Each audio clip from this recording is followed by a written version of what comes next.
3, 2, 1.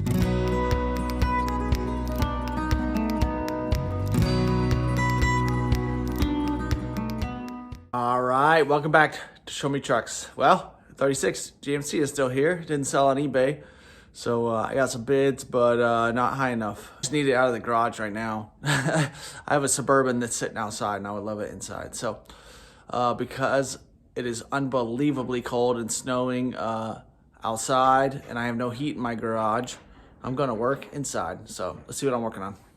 My Suburban didn't have this 4-gauge set up. Well, I had picked this up with a bunch of other parts a while back, and at Carlisle I had picked up all these 6-volt gauges, and I am gonna most likely run a 12-volt system anyway. I think a 292, just to get this part done, because I already did the speedometer. I'm gonna pull this apart, clean the glass, clean up in there, and for one, figure out why that one is falling out, and then go through all the gauges.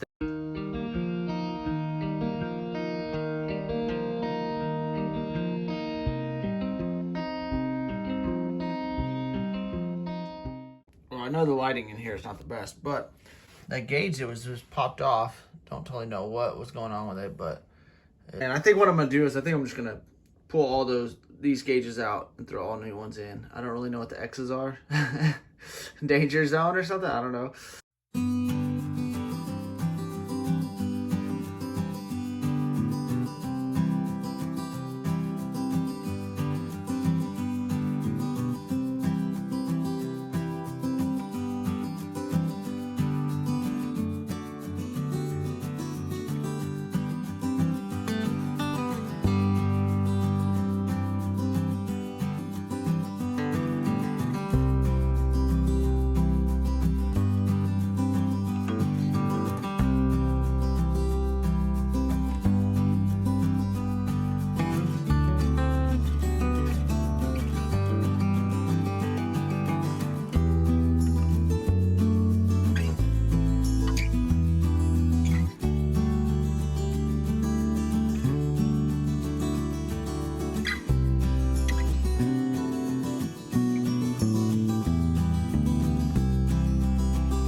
Well, not rocket science, but there's some things you gotta watch out for. This temperature gauge, I tested it before I put it in just to make sure it moves. It just takes a while to get it to move. And also it's like the backing keeps wanting to like bend back out, and so the needle drags across the face. So I kept having to kind of massage it and try not to bend, or obviously everything is very fragile on these gauges, so try not to get too rough with them. Another thing I noticed is the fuel level gauge. It doesn't want to sit in there very flat either. Kind of like where the gasoline is kind of bent outward. So what I had to do is bend the gasoline outside shell. You can kind of bend that away. That way it gives it a little more clearance. I didn't want it to be hitting against the needle and not let the needle to move. So hopefully all this works. Obviously those look way better. I decided not to put the new outside trim in because the other side doesn't have a new trim on it either, and so I wanted to match. And like I keep saying, I'm trying not to put a whole lot of aftermarket parts on this truck, so we'll see how that ends up in the end. But basically all that gauge stuff was free once I sold some other parts out of the box, so if it works, that's a win for me. So another little project on the 51 Suburban. Now the gauges are back on the shelf. Both those are looking good. I'm working on wiring for the 67. So I was gonna make a whole new harness, but I actually didn't realize that I had saved a fuse block a long time ago, and it is in really good shape. So I'm kind of checking through everything. A couple things I was running into. I didn't understand this gray wire. I didn't, but I am 95.5% sure it is to the light that is inside of this heater setup. So there's a light back behind there that I don't have in there right now, but I have to fix it because it doesn't have the little, it's supposed to have a little spring, a little pin in there, and that's what the bulb sits against. And then the other one was there was a brown wire that was snipped off, and that powers your heater also. So I need to solder that on and shrink wrap and do everything nice. I already put a couple of bulbs I was missing in, and I need to fix this oil gauge because it's obviously it's missing the nut on the back, and obviously I want to clean all that. I'm really don't know if I'm gonna paint that housing or not. I really like the silver on the outside of these 67s. Sorry, I just assume you guys know what I'm talking about, but the silver on the outside, and it just has this scuff down here, and so I'm gonna see if I can clean that scuff up so I don't have to paint it. But it's not cracked, which is pretty rare on these. So clean all these gauges, go through them, make sure they look good. I have a couple sets of these because nowadays these are dirt cheap. People basically give them away. This will save me a lot of time. I would love a nice custom bulkhead and all that, but I'm about to just sell the truck. So if you work on these trucks, it's actually nice if it's not real custom because you can get online and find out all the information you need. I know they are the glass fuses, which are a little different, a little harder to deal with than the new little mini fuses. And then I also learned today that the 67s actually have a smaller little shell piece than the later ones.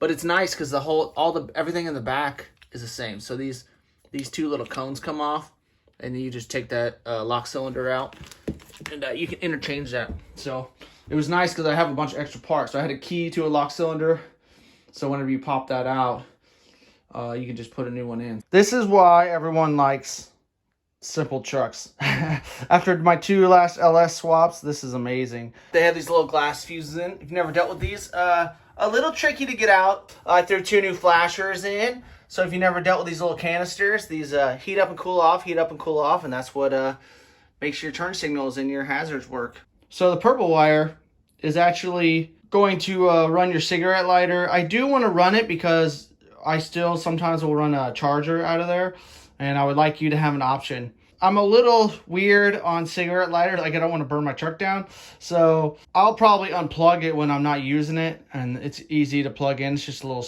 spade connector. Up here, dimmer switch. Also, so these kind of run down, and so your dome light also runs, the wiring runs down with your dimmer switch, and then it runs between your little carpet hold down. So that's a wiring you should always really double check if you're using old wiring that was already in there, because a lot of times they get chewed up or the wiring's bad. Up here, this is your little brake switch. So on those, the brake pedal just pushes that little plunger. That makes your brake lights work. On my truck, this harness was automatic. So you had your neutral safety switch on your column. So what I did is I cut that plug off and I extended the wires. So this is going to run down to the manual 4-speed. And it has the neutral safety switch down on the transmission. So I ran those long. I'll put a little plug on the end, and that will be nice. And it'll just run down probably out of my oil grommet on my firewall. This plug is your horn relay. I got to double check in my stash and see if I have a relay to put in. If not, I got to go buy one. Because I don't have anything in my truck. So this is so simple. It's going to be nice to just plop it in there. This is your steering column plug. This runs a lot more stuff than you imagine. Your turn signals run through here. After my 36, where I had to do all that with like 5 relays and figure it out, is a pain. So it's really nice to have a stock steering column and just throw a plug in. It's just your wiper plug. Over here is your headlight plug.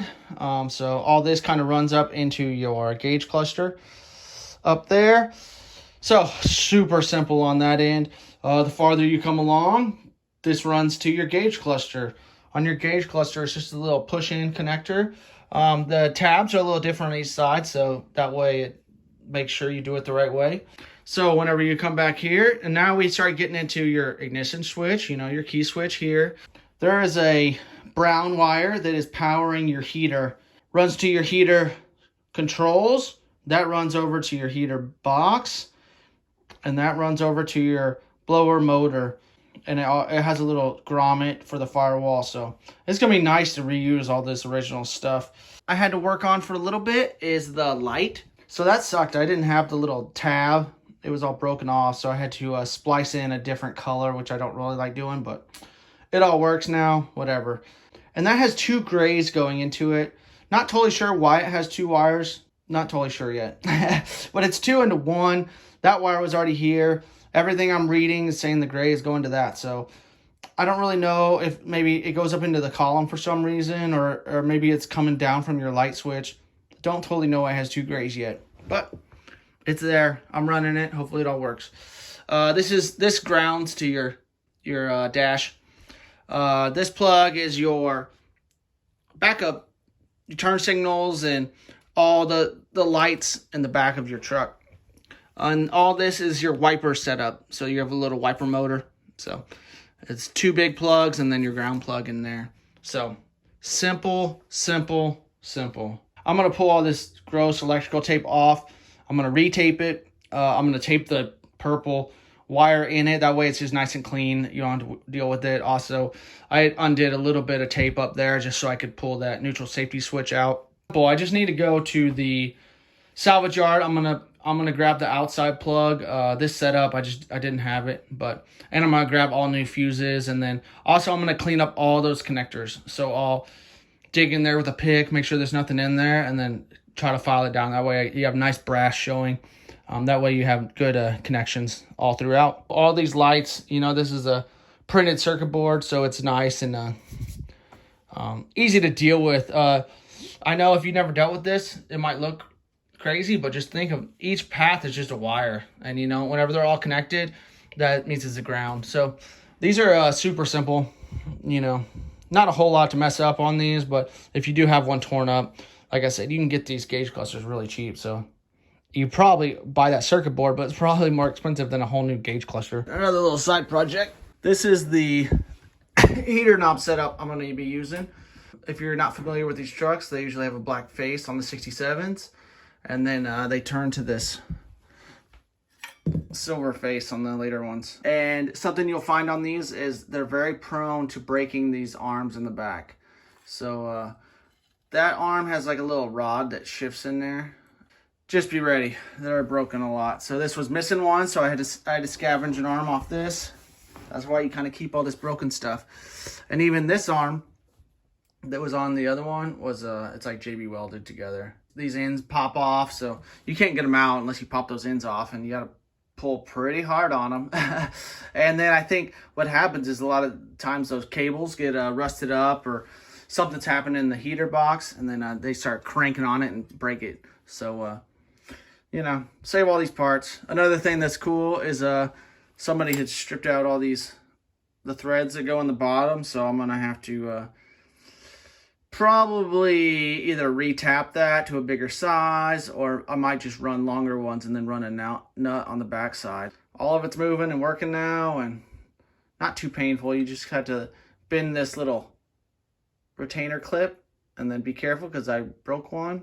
And obviously, anytime you bend any of that stuff, it wants to snap.